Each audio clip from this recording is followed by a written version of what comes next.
packing up and getting ready to leave Ghanzi tomorrow morning. Apologies for the lack of videos. Just been trying to enjoy my time and then also spending most of the days editing the previous video. Definitely taking longer than I thought it would. Yeah, I guess that is what it is. The plan is to leave tomorrow morning-ish and head up north from here to what they call the Trotsky Caves. From there I can cross into Namibia using a bit of a less known border post. It's going to be interesting going through there, not using this normal Mamuno or Beitapos border post that I've done many times, but I think it'll be nice as well. It's a bit of something different. And now we're sitting with quite a nice little sunset, nice little Ghanzi sunset, last one that I'll have for a while. I'm gonna finish up with some packing and then shave my beard, head, shower nicely while I still can. Well, have a proper shower anyway, and get all my things ready for tomorrow. So I'll see you then.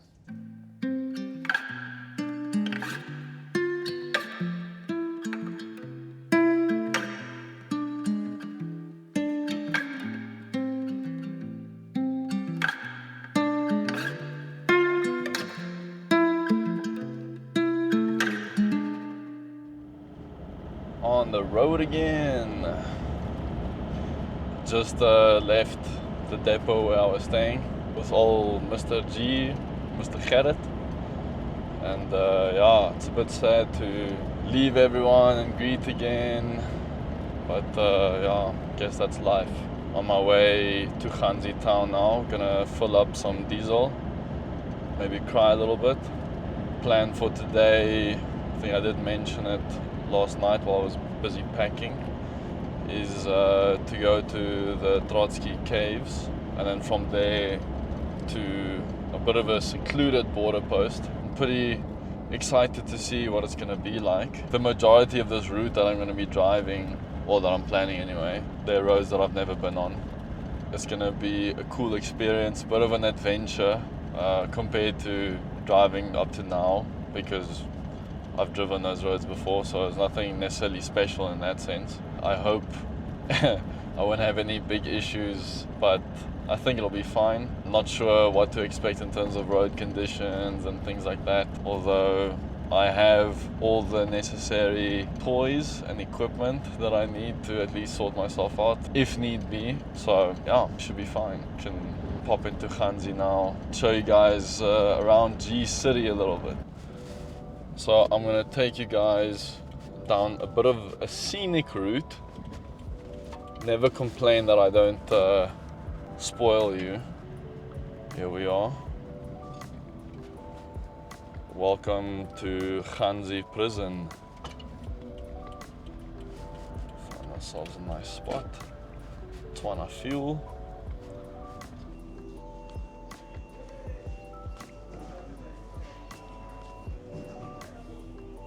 While I was in Ghanzi, I had some adjustments made, so I was able to put the high lift jack on top of the roof rack, which was originally my plan, but then the base plate was a bit different compared to the mount that I needed to use. So it sticks out a bit, but it's not too bad. And I also got myself a hose pipe with some fittings, so as long as I can find a tap, I should be fine. Right, so we successfully refueled and we got proper full tanks today. In total 161 liters. It's like at least the good thing is that I know I'll be able to drive pretty far before I need to really stress about fuel, hopefully. This is the spa, not the spa. We don't have such nice things here in Ghanzi. The Kalahari Arms Hotel, which is quite an OG place.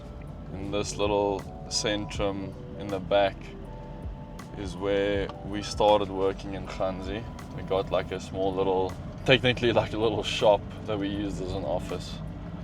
So those were the good old days. Just kidding, they were pretty hectic, especially before we got an aircon, because this place gets rough. I mean, right now it's really chilled. It's 31 degrees. For Ghanzi, that's, you know, you're chilling, literally. Your normal summer days, I mean, even like yesterday was about 38. The nice thing is that I'm gonna be camping in that type of heat, so I'm gonna be getting a bit baked in the bad way. And here, I just want to show you guys, before we leave town, one last little historical spot. The original Ghanzi butchery, and next to that is the original Hollandia Trading. So it's the original shop, what it is. It's a restaurant these days. Fixed it up quite nicely. It actually burnt down a few years ago during COVID times. Just want to show you. Here is the Ghanzi butchery. Here's Hollandia. But yeah, that's about it. That's about the town, to be honest. It's really not much. It served me well while I was staying here, at least. It wasn't too bad. It's not a bad place to come visit every now and then, and it's nice to come see the people. Made some really nice friends and stuff here, so. We are about to get on the highway and officially exit Ghanzi, exit G City, and onward to Sehithwa.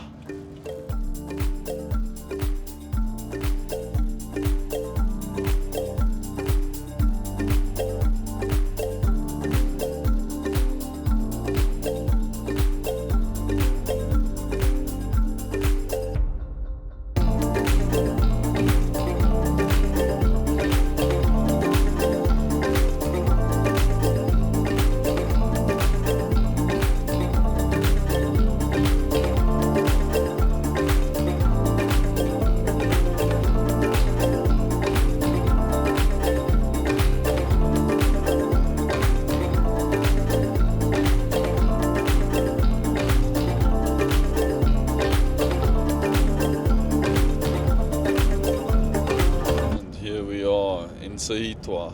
I've driven past here many times and always wondered how this road would look. And now for the first time, I guess I'm gonna find out.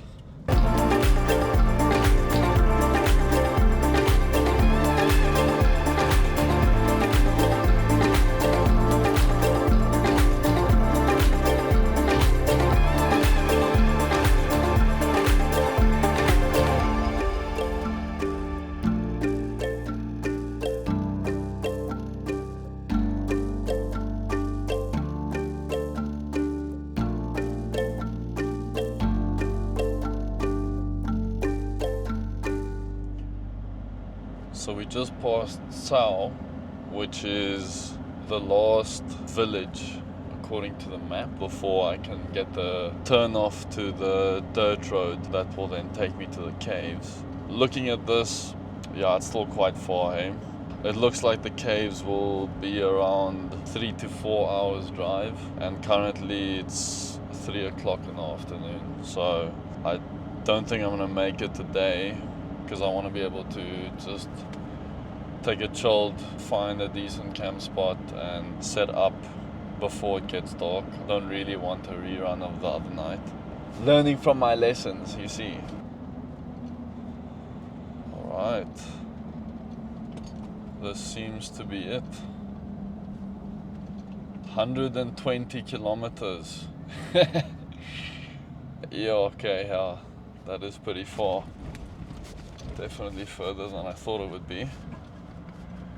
And yeah, it seems like it's gonna be a sandy track, which I actually am pretty chilled about, to be honest. I think it's pretty cool. But this thing's shaking up a bit, so I'm gonna find a nice spot, pull over quick, air down my tires. It'll just make my life a bit nicer, and then we can get on with it.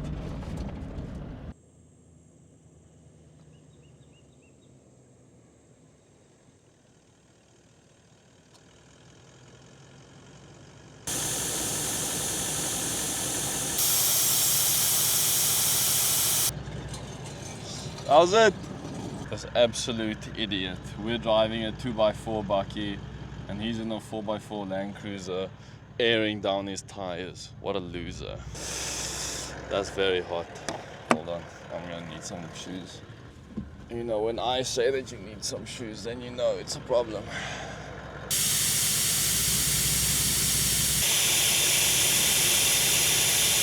Okay, finally. Jeez. It's bloody hot. Let's get you out of the sun.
Found myself a decent little spot that I think will be nice to camp at. Yeah, I just parked, and just as I was about to start setting my stuff up, I realized a little oopsie that I made earlier today has caused quite a big oopsie for myself. Wanted to reverse and get into some shade close to a little roof, but now the problem is that there was a little pole thing sticking out of the roof that I just like very slightly reversed into my awning here at the back. Now what that's done is it's bent this bracket just a little bit, right? So on this side and on the other side. So it's not ideal, but it's not necessarily the end of the world. But now the problem is that on my tent, right, I have all these latches. I need to open all 4 of these ones. All of them have been fine. There's only been this one that's been a bit of an issue here. Now with this thing being bent, it's created a much bigger issue. This is the furthest that it can go, so it literally cannot be unlatched. Like, that's pretty far. It's not even like that I can use force to fix that. So I don't know what I'm gonna do, to be honest. But I'm gonna have to do something. Otherwise I can't sleep in the tent tonight. But I also don't want to like use a lot of force and then break the bracket of the awning. Bit of a problematic one, I'm not gonna lie. I'll give you input a little bit later on after I struggle a bit. Alright, next update. Open my canopy now. And it seems that with the road, because it was bumpy and like corrugations and stuff, but nothing too insane, to be honest. And now I see my water tank is here. I saw it had been spilling. You can feel it's wet. And I felt on the inside, and it's a lot lower than it was. And I haven't used any water. Opening here as well. I see this thing was bloody leaking here. And there's water coming out all around. Don't know if you can see that.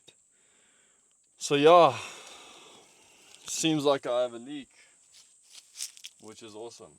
So I'm gonna try that. Then yeah, with this thing, it seems like the only way I'm gonna be able to really do anything about that is to literally undo these.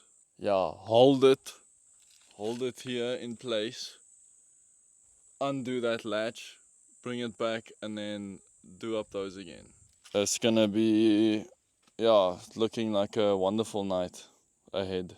At least I stopped now while there's still daylight, but it's not gonna last for super long, so not very happy at the moment.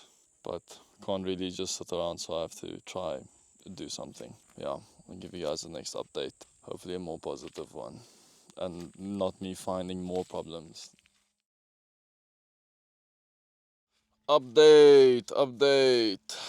So, in the hopes of finding out what the issue is with the water tank, I removed this whole like railing section, as you can see, and I removed this little mounting so that I could lift the tank, because from tapping it and stuff like that, I was fully under the impression that I had lost a lot of water, because I also felt in here but I didn't feel anything. And then of course, after I've done that and see like this thing's too heavy, I can't lift it, then I take a torch and actually look inside and then see that, oh, most of the water is still there.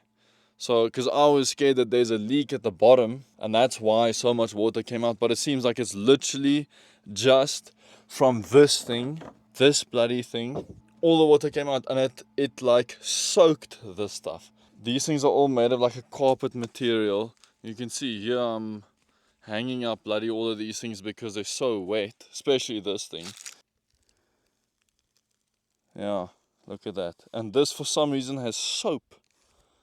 This got soap on it somehow. So yeah, really awesome. I'm pissed off with myself that I didn't check this thing properly beforehand, before going through all this time and effort that's wasted that I could have been spending on bloody trying to fix this thing. At least I still have some daylight left. And there's these bloody ants eating my feet. Everything's just pissing me off at the moment. As soon as I stopped, shit just started going wrong. It's one of those awesome times where it's really shit in the moment, but hopefully later on I'll be laughing about it. You'll probably be laughing at me right now. So yeah, okay. Positive thinking, positive energy now. I'm gonna carry on working and just like fixing what I just did, putting it back, and then I'm gonna try to fix this bloody awning.